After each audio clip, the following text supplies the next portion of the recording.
masih yang belum banyak tahu ya kalau fitur jelajah itu lebih mantep penayangannya daripada rekomendasi video. Jadi buat teman-teman, ini perbedaan antara fitur jelajah dengan rekomendasi video. Saya akan jelaskan secara detail antara fitur jelajah dengan rekomendasi video yang ada di penayangan.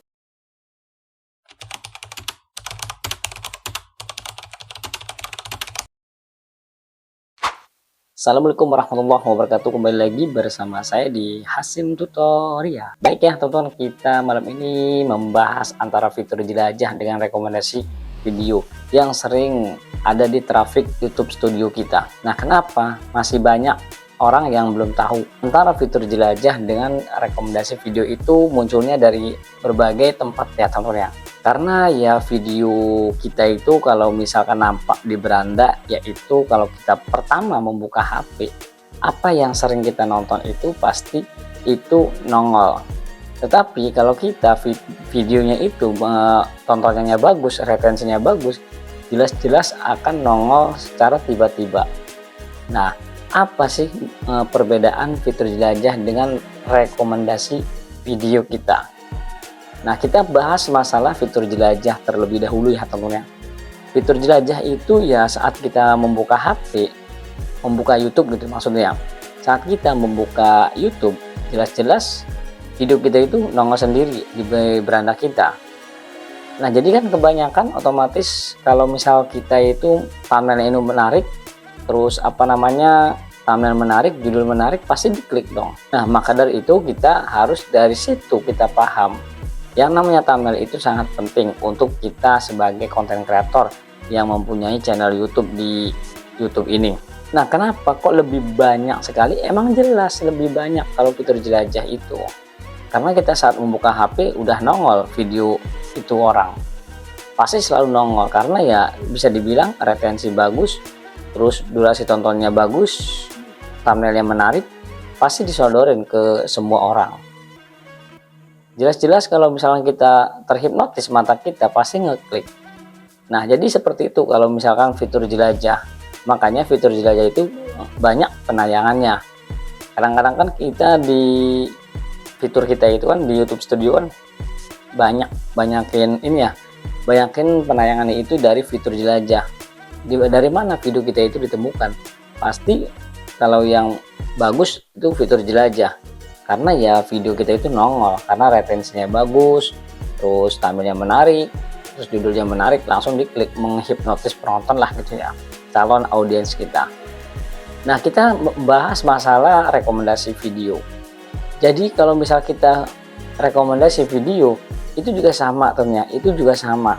Karena kalau kita misalkan rekomendasi video itu setelah kita kebiasaan nonton channel si A. Nah, jadi kita itu kebiasaan nonton channel si A sama si B. Nah, terus nonton channel A sama si B ini kita kebiasaan nonton tiap hari aja ya, tiap hari nonton videonya dia. Nah, jadi audiens ini nih, audiens yang kita tonton ini, misalkan nih kamu nih, saya kasih contoh ya. Misalkan kamu nih nonton misalkan Insan Tutor. Nah, Insan Tutor kan pasti udah saling subscribe nih sama Blians, Insan Tutor sama Blians Tutorial. Antara dua ini kalian tonton terus, atau enggak kalian tuh kasih contoh yang lebih gampangnya aja. Kalau kalian nonton Insan Tutor terus menerus, terus ada di bawahnya itu Blians Tutorial, nah itu namanya rekomendasi video. Berarti video Blians Tutorial itu direkomendasikan oleh YouTube ke Anda, ke kalian. Nah, kok bisa nongol seperti itu? Udah jelas bisa, karena ya Blians Tutorial itu sering nonton videonya Insan Tutor.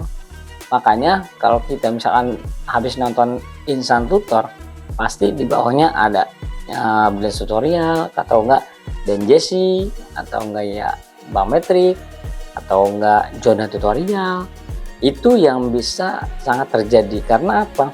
Antara di channel itu pasti ada audiens kita atau ada subscriber kita yang nge-subscribe video Insan Tutor, mau Blians Tutorial, mau Dan Jesse, itu pasti subscribe.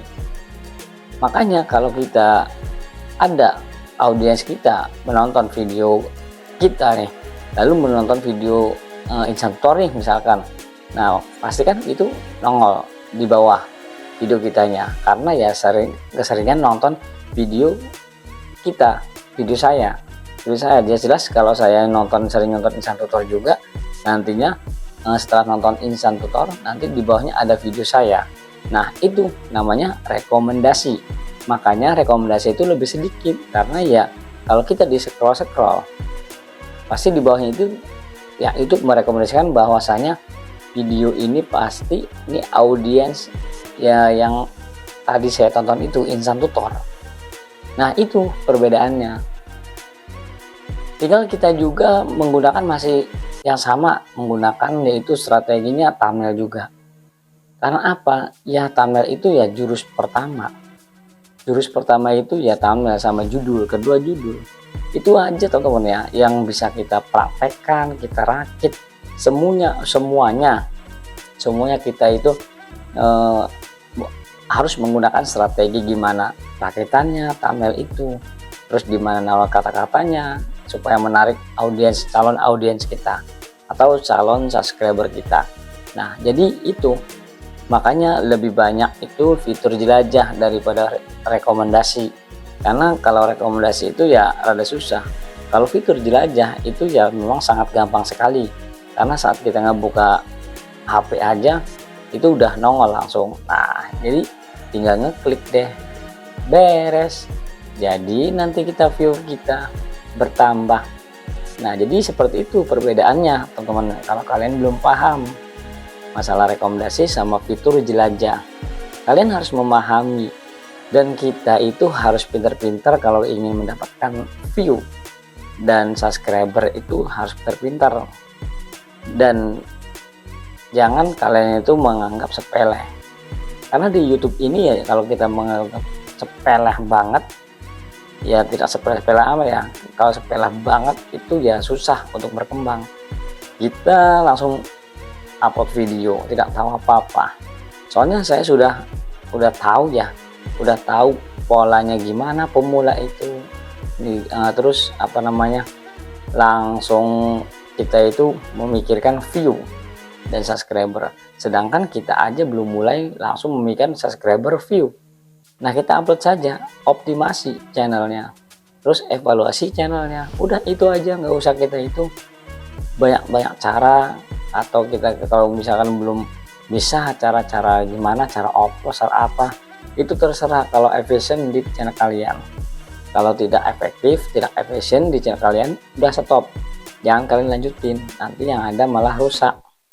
Dan kalau kalian pengen menambah rusak, itu membeli jam tayang, membeli paket-paket monet, itu sangat dilarang. Makanya ya channelnya macet karena tidak tahu, dihajar nanti channel itu tidak ada kata kunci channelnya, membahasnya tentang apa lah, gimana mau YouTube tahu pembahasan kamu itu channelnya apa, kontennya apa. Makanya YouTube menyarankan itu kalau pengen lebih efisien, lebih terkait, itu menganjurkan channelnya itu membahas satu topik. Karena apa? Si algoritma AI ini mencakup semua ruangan. Yang satu ruangan ini, misalkan channel si A, kalau kebanyakan channel misalkan tutorial, khusus tutorial, ya pasti yang lebih direkomendasikan atau lebih disebarluaskan ya jelas itu video yang satu tema, satu konten. Makanya kita harus mempunyai strategi gimana caranya untuk mendapatkan view. Dan kalau misal awal kita nggak usah kita itu memikirkan view, subscriber, kita upload saja lah. Orang pengaturan saja tidak tahu, isi kata kunci saja belum tahu, yang trendingnya tidak tahu, gimana hashtagnya, masa kita itu ya mau mikir view?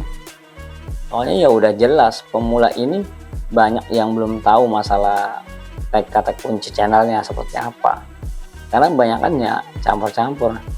Kalau bertanya ngomongnya, kalau dijawab pertanyaannya nyeleweng semua pemula itu, sok bener gitu. Makanya kita harus dari awal membangun channel YouTube itu harus dikasih kata kunci dan tag hashtagnya, semuanya harus dikasih. Karena pemula itu mencari view, mencari calon pelanggan penonton kita, bukan kita itu menjual terus kita itu pasti udah ada langganan, udah pasti habis. Itu beda temennya. Kalau kita awal-awal nyari customer itu susah banget. Makanya sama saja kayak seperti di YouTube ini. Itu saja teman-teman yang bisa saya sampaikan. Mudah-mudahan ini bermanfaat dan menarik buat kalian untuk ditonton secara full. Jangan lupa kalian tetap konsisten upload video dan semangat untuk konten. Tahun 2024 akan menjadi jalan sukses untuk kalian semua para konten kreator Indonesia. Wassalamualaikum warahmatullahi wabarakatuh. Wakanda Most, Indonesia forever.